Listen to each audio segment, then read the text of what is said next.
Assalamualaikum warahmatullahi wabarakatuh. Bagaimana kabarnya anak-anak hari ini? Ibu harap semoga kita semua dalam lindungan Allah Subhanahu wa Ta'ala.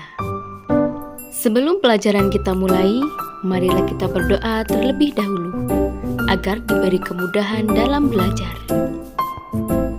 Bismillahirrahmanirrahim.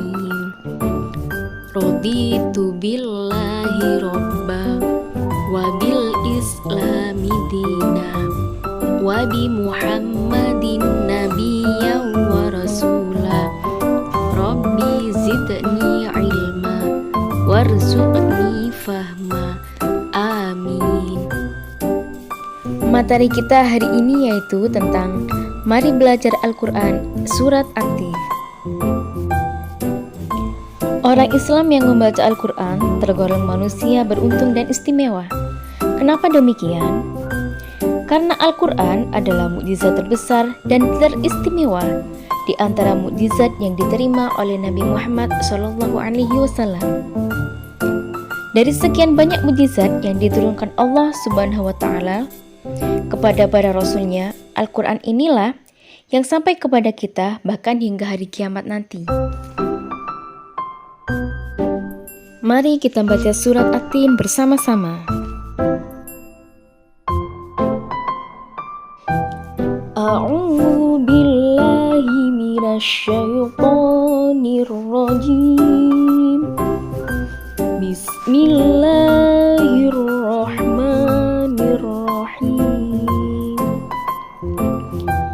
Wattini wazzaitun wa turi sinin wa hadzal baladil amin. Laqad khalaqnal insana fi ahsani taqwim thumma radadnahu asfala safilin illal ladzina amanu wa 'amilus sholihati falahum ajrun ghairu mamnun. Fama yukadzibuka ba'du biddin. Alaysallahu biahkamil hakimin.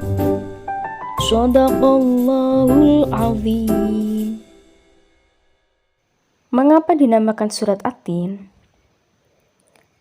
Surat ini dinamakan At-Tin karena diambil dari kata At-Tin yang terdapat pada ayat pertama yang berarti buah tin. Surat At-Tin adalah surat yang ke-95 dalam Al-Quran. Ayatnya berjumlah 8 dan termasuk dari surat Makkiyah karena diturunkan di kota Mekah. Kandungan surat At-Tin. Ayat yang pertama menjelaskan tentang buah tin dan buah zaitun. Buah tin adalah buah yang enak dan lembut serta cepat dicerna. Ia menjadi obat yang banyak manfaatnya. Contohnya, memperhalus fisik, mengencerkan dahak, membersihkan ginjal, menghancurkan batu pada saluran air seni, menggemukkan badan, dan dapat melonggarkan rongga hati dan limpa. Sedangkan buah zaitun adalah buah yang memiliki keistimewaan karena kandungan minyaknya yang berlimpah, sehingga dapat dipergunakan di daerah yang kurang memiliki minyak.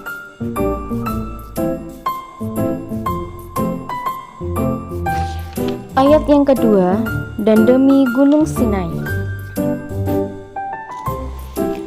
Gunung Sinai atau Bukit Sinai terletak di semenanjung Sinai, lintasan antara tanah Mesir ke Israel, Arab, dan Mesopotamia. Gunung setinggi 2285 meter ini juga dikenal dengan Jabal Musa atau Gunung Nabi Musa. Karena di tempat ini Nabi Musa menerima wahyu pertama dan diangkat menjadi rasul. Pada malam Mi'raj, Rasulullah SAW berhenti sebentar di tempat ini dan melaksanakan sholat sebagai penghormatan beliau kepada kesucian tempat tersebut. Ayat yang ketiga, dan demi negeri yang aman ini. Kota yang aman adalah kota Mekah. Kota ini disebut dengan kota yang aman karena siapapun yang memasukinya terjaga keamanan dan keselamatannya. Kota Mekah juga disebut sebagai Ummul Qura dan tanah yang aman. Kota ini banyak menyimpan sejarah sejak zaman Nabi Ibrahim alaihi salam. Ayat yang keempat, Allah Subhanahu wa Ta'ala menjadikan manusia dalam sebaik-baik bentuk. Proses kejadian manusia tidak sama dengan kejadian makhluk-makhluk lain. Manusia memiliki akal, jasmani, rohani, dan nafsu. Anggota tubuh manusia serasi dan seimbang, sehingga tampak indah, cantik, dan memudahkan untuk melakukan kegiatan. Sedangkan hewan hanya memiliki jasmani dan nafsu saja. Manusia harus mampu menjaga keseimbangannya yang dimilikinya agar supaya menjadi mulia. Apabila manusia mengutamakan nafsunya, maka ia turun derajatnya seperti hewan. Selain rohani, manusia dibekali dengan akal pikiran agar supaya dapat membedakan yang baik dan yang buruk. Ayat kelima, Allah Subhanahu wa Ta'ala mengingatkan manusia sekalipun mereka sempurna, tetapi dapat turun derajatnya menjadi hina karena pengetahuan, sikap, dan perilakunya apabila telah keluar dari aturan yang telah ditetapkan oleh Allah Subhanahu wa Ta'ala melalui Rasul-Nya. Berikut contoh kelebihan manusia dari makhluk lain. Dari tabel tersebut bisa kita simpulkan bahwa perbedaan manusia dengan makhluk lainnya mulai dari bertutur kata, berpakaian, makan dan minum, bergaul sesama teman, dan menggunakan anggota tubuh. Ayat ke-6. Pada ayat ini dijelaskan bahwasanya orang-orang yang tidak pernah hina adalah mereka yang beriman dan melaksanakan amal soleh. Orang yang demikian itu akan selamat dari kehinaan dunia dan akhirat. Contoh orang yang beriman dan beramal soleh ialah beriman kepada Allah, rajin beribadah, rajin bersedekah, dan tolong-menolong terhadap sesama. Pada ayat yang ketujuh menjelaskan bahwasanya pada hari kiamat nanti ada hari pembalasan terhadap perbuatan manusia yang baik dan buruk. Manusia seharusnya tidak meragukan adanya hari pembalasan, karena Allah Subhanahu wa Ta'ala sudah menunjukkan bukti-buktinya. Allah Subhanahu wa Ta'ala memberikan akal kepada manusia untuk berpikir tentang ciptaannya dan hati untuk merasakan iman. Pertanyaan Allah Subhanahu wa Ta'ala itu untuk mengingatkan adanya hari kiamat agar manusia tidak lupa dan lalai sehingga terjerumus dalam dosa dan kehinaan. Ayat yang ke-8. Pada ayat ini dijelaskan bahwasanya Allah Subhanahu wa Ta'ala adalah yang Maha mengetahui, sebagus-bagus pencipta dan pengatur segala urusan.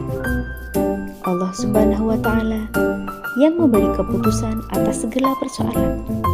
Tiada perbuatan walau sekecil atom pun yang dapat terlepas dari pengadilannya. Pengadilan Allah Subhanahu wa Ta'ala adalah sebaik-baik pembuat keputusan. Allah Subhanahu wa Ta'ala Maha Pengasih kepada hambanya.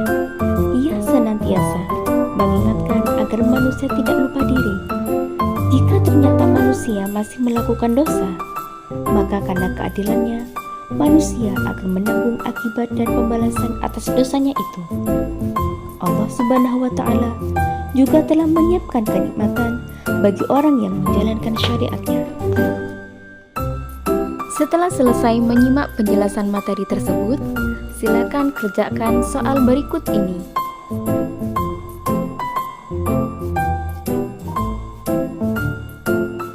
Demikianlah pembelajaran hari ini. Mari kita akhiri pembelajaran hari ini dengan mengucapkan Alhamdulillah bersama-sama. Alhamdulillahi Rabbil Alamin. Wassalamualaikum warahmatullahi wabarakatuh.